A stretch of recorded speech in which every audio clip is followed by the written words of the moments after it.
네, 저 사람은 왜 이럴까? 저는 아니죠. 여러분 예수님 안 만났으면 여러분 죽었어요. 안녕하세요, 안녕하세요. 투애니 여러분, 반갑습니다. 일상이 묻고 신앙이 답하다. 두 번째 시간으로 청년들이 주신 질문들 중에서 한 가지의 질문을 다뤄보려고 합니다. 오늘 함께 이야기할 질문은 아마 직장 생활을 하고 있는 청년인 것 같아요. 누군지는 잘 모르겠는데 그 직장 생활 중에서 만나게 된 크리스천이 자신을 너무 힘들게 한다라는 거예요. 그래서 예수님 믿는 사람이 어떻게 그럴 수 있는가, 상처를 많이 받는 경우가 생긴 질문이다라고 할 수 있겠습니다. 사실 우리 주변에도 이런 경우가 참 많을 거예요. 그렇죠?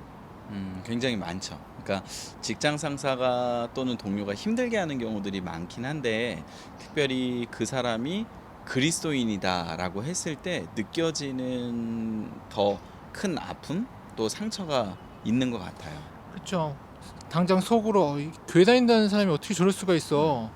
사실 은연중에 교회 다닌다고 해서 내 직장 생활에 대해서 살짝 어떤 아름다운 공동체의 모습? 다윗과 요나단. 그런 것을 꿈꿨던 부분들이 있었을 건데, 처음 만약에 인사를 하면서 저도 교회 다녀요, 뭐 이력서 보니까 저도 크리스천이에요, 뭐 이러면서 어디 교회 집사님이에요. 뭐 장로님이에요. 저도 어느 교회 어느 집사입니다, 뭐 장로입니다, 이렇게 이야기를 들었다가 이거 웬걸 같이 일을 해보니까 날 더 힘들게 하는 사람이 말이나 하지 말던가. 예. 그 사람인 거예요. 그래서 상처를 더 받았다. 이런 경우를 우리가 어떻게 이해하고 또 어떻게 행동하면 좋을지 같이 한번 이야기해보는 시간을 가지려고 하는 겁니다. 예.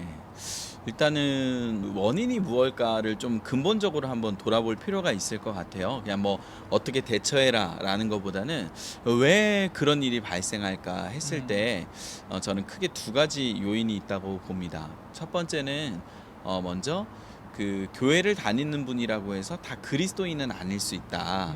이게 굉장히 좀 무서운 말이기도 한데 예를 들면 그 교회를 다니면서도 전혀 하나님을 인격적으로 알지 못하고 그냥 정말 다른 종교에서 기복신앙이라고 하죠. 그러니까 월화수목금토 다 세상 사람들과 똑같이 살아가면서 주일날 하나님께 복을 받기 위해서 발도장 찍으러 오는 분들도 있다. 근데 이런 분들도 명목상은 그리스도인일 수 있고 또 교회를 오래 다녔다고 해서 직분을 줄 수도 있거든요. 그렇기 때문에 그 사람이 교회를 다닌다는 사실, 또 그 사람의 직분이 그 사람이 참 그리스도인이라는 것을 증명해 주지 못한다라는 것을 한 가지 좀 기억했으면 좋겠고요. 그리고 두 번째로 이분은 정말 신앙이 있는 것 같은데 왜 그럴까라는 분도 있거든요. 예. 네, 우리 교회에 정말 중요한 그 목회의 철학 중에 한 가지가 혹시 예배 생활화? 생활의 예배화. 네, 맞습니다. 왜 그게 우리 교회의 가장 중요한 철학 중에 한 가지냐면 그만큼 삶에서 예배하기가 어렵다는 거죠. 맞습니다.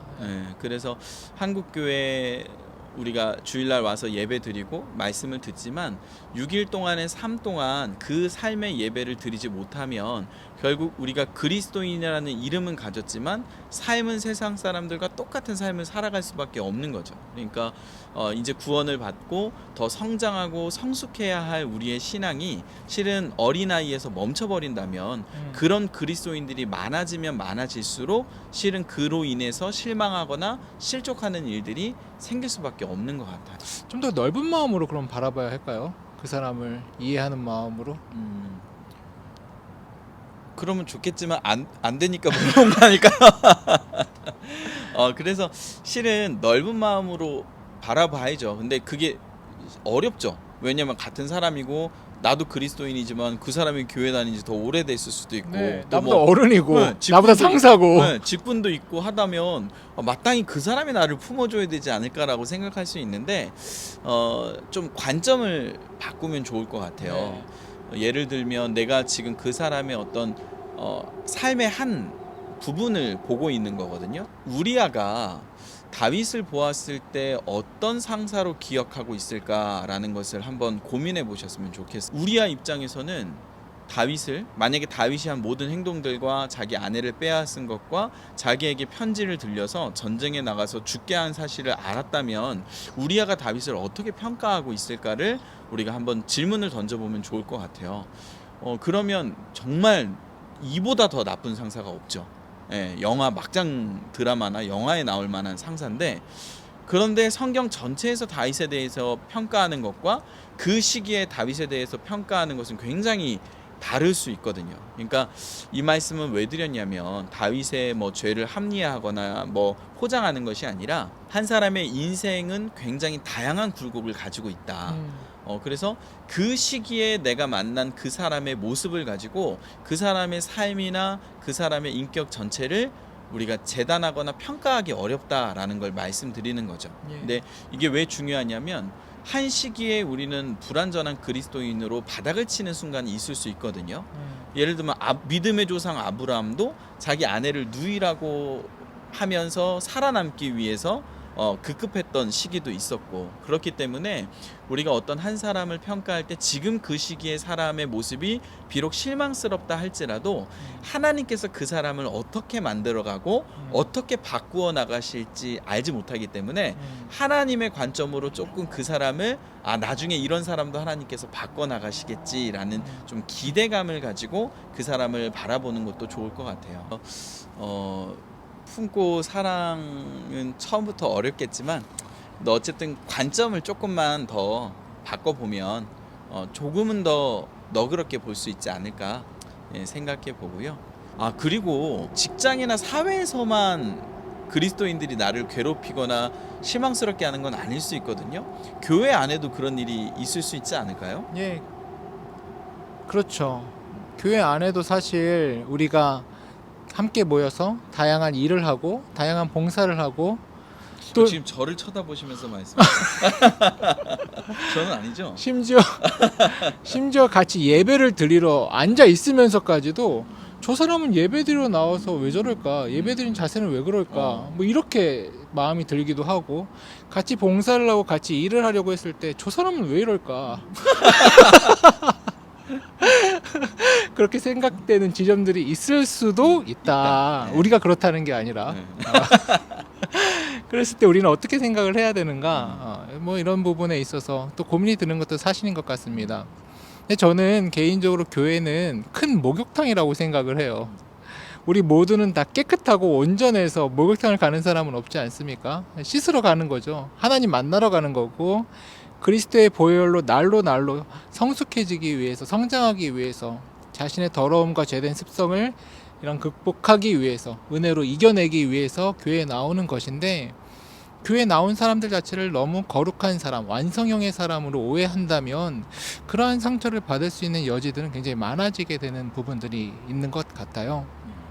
맞아요. 그래서 우리가 어떤 맛집 같은 데 갈 때 여기 인생 맛집이야 이러면 도리어 실망하는 경우들이 생기거든요. 근데 여기 그냥 먹을만해 했는데 의외로 너무 맛있었을 때 여기 맛있네, 다음에 또 와야지라는 생각을 하게 되는 것 같아요. 그래서 어떤 그리스도인 또는 뭐 어떤 목회자도 마찬가지고, 교회 직분자들에 대해서 우리가 지나치게 나와는 너무 다른 사람일 거야, 막 거룩한 사람일 거야, 특별한 사람일 거야라는 그 기대감을 조금 내려놓고 보는 것이 본인의 신앙이나 이런 부분에 유익하지 않을까라는 생각을 해보게 됩니다. 맞습니다. 그래서 근본적으로 인간은 기대의 대상, 의존의 대상이 아니라 사랑의 대상이고, 함께 배워가고 서로의 부족함을 함께 협력해 나아가는 대상에 불과한 것이고, 우리가 궁극적으로 기대하고 바라보고 의존해야 될 대상은 오직 예수 그리스도밖에 없다.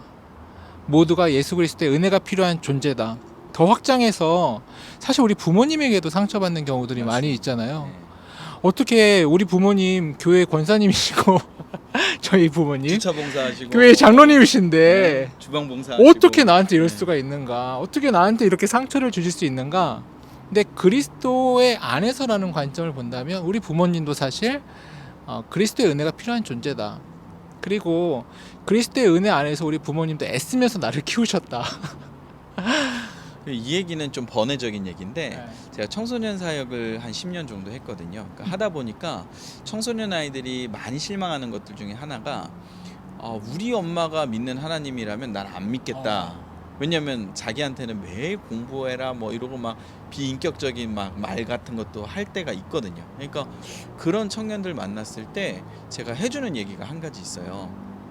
예수님 만나서 그 정도다.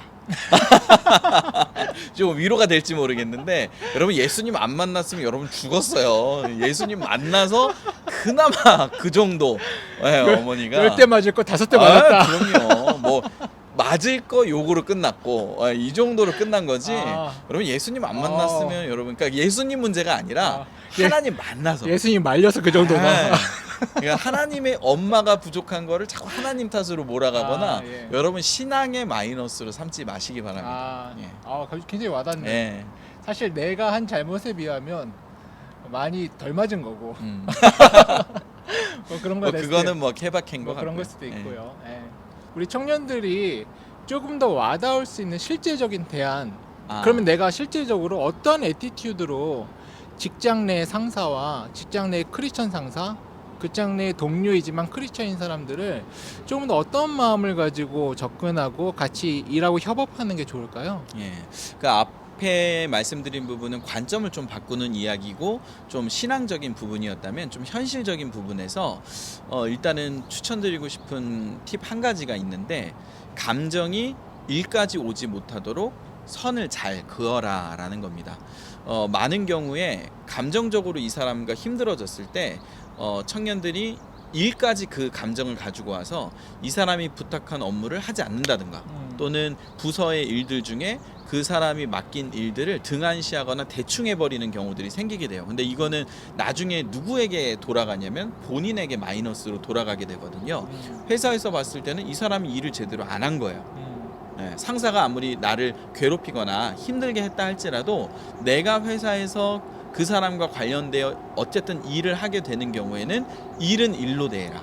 그렇지 않으면 그 피해가 오히려 나에게 오는 경우가 있다. 그래서 그 사람을 용서해야지 사랑해야지 안 되는 경우들이 있어요. 물론 우리가 사랑하고 용서하면 좋겠지만 품으면 좋겠지만 그게 힘든 경우에는 일에게까지 그 감정이 가지 않도록 선을 긋는 것만 해도 오히려 더 나은 결과를 가져올 수 있고 너무 용서하고 사랑하고 이해해야지라고 생각하지 말고 때로는 나와 안 맞는 사람도 있거든요. 그러니까 그 사람이 나빠서가 아니라 나랑 성향이 안 맞는 사람이 있을 수 있어요. 근데 그 사람과 내가 베프가 돼야지 또는 내가 저 사람과 친해져야지라는 그 욕심이 오히려 더 힘들게 나를 만들 수 있거든요. 그래서 때로는 나랑 잘 맞는 사람이 있고 안 맞는 사람이 있는데 그 안 맞는 사람에게 나를 100을 맞추다 보면 실은 내가 너무 힘들고 아프고 내가 망가지거나 상처받는 경우들이 생길 수 있어요. 그래서 때로는 나랑 잘 안 맞는 사람이 있을 수 있다는 걸 오히려 인정하고 그 사람하고는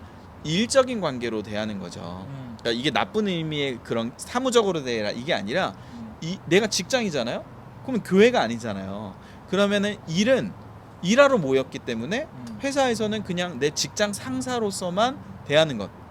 요것도 한 가지 팁이 될 수 있다라고 생각을 합니다. 네, 굉장히 중요한 포인트를 말씀을 해주신 것 같아요. 어찌됐건 직장이라는 부분에 있어서 1차적으로 일에 대해서 그것을 감정을 섞지 말고 그 일들에 대해서 할 수 있도록 집중하는 것이 나에게 가장 좋다. 또 나 역시도 저 사람이 크리스천이라는 이유로 이 상황이나 은근히 기대했었던 무언가가 있다면 매일 일은 안 하고 말씀 나눔을 하면서 뭐 이렇게 은혜롭고 평화로운 분위기. 근데 일을 하러 모였기 때문에 일을 해야 되는 부분들이 있는 거죠. 그러한 부분에 있어서 내가 일이라는 공간을 너무 쉽게 생각한 건 아니었는지 가볍게 스스로를 좀 돌아보는 정도의 시간을 가져보는 것도 그 상황을 이겨나가고 좀 더 투명하게 이해하고 관계들을 발전하는데 도움이 되지 않을까 또 같이 생각을 해보게 됩니다. 예, 맞습니다. 그리고 이거는 좀 마음 아픈 얘기가 될 수도 있지만 실은 나도 그리스도인으로 비춰지고 있거든요. 그러면 그 사람들이 나를 바라보는 시선, 뭐 그리스도인이 그리스도인을 바라보는 시선도 있겠지만 비그리스도인인 다른 회사 직장인들이 나를 볼 때는 그럼 나 때문에 실족하는 사람은 없을까라는 부분도 같이 한번 돌아볼 수 있는 시야가 있었으면 좋을 것 같아요. 그 직장 상사가 집에 와서 예수님 믿는 사람이라고 뽑아놨는데 엉망진창이더라. 매일 지각하고 구역 모임 늦듯이 막 그렇게 회사에 막 늦거나 혹시라도 그렇게 그런 직장 청년은 상사가 우리 백주년 기념교회는 없습니다. 아멘. 그럼 다음 시간에는 어떤 이야기를 나누는 게 좋을까요? 다음 시간에 이런 질문이 있더라고요. 그 질투심이 생길 때 또는 지나친 경쟁심이 생길 때 어떻게 해야 되나요? 라는 질문이 있었어요. 어떻게 해야 되나요? 그렇죠. 현대 사회에서의 질투심이라는 것은 뗄래야 뗄 수 없고 우리 모두의 마음 가운데 있을 공통의 질문이 아닐까 생각이 듭니다. 저도 참 궁금한데요. 다음 주에 다음 주. 다음 주에 그 내용에 대해서 신앙적으로 어떻게 해석하는 게 좋을지, 또 하나님께서는 이 질투라는 감정을 어떻게 좀 더 아름답게 만들어가길 원하고 계실지 같이 고민해보는 시간들을 갖도록 해보겠습니다. 예, 오늘은 여기까지 하고요. 다음 주에 또 뵙고 인사드리도록 하겠습니다. 여기 장소 소개를 안 했네요. 여기는 그 뒤에 이제 양화진 묘원이 보이는 그 칠별관 교역자 사무실 옥상에 지금 와 있습니다. 저희 사무실이 아니라 다른 교구 목사님들 사무실에 있는데요. 종종 여기 찾아와서 또 촬영할 기회들이 있으면 또 찍으면 좋을 것 같아요. 네, 여기 너무 좋은 것 같습니다. 그러면 다음 시간에 만나도록 하겠습니다. 안녕히 계세요.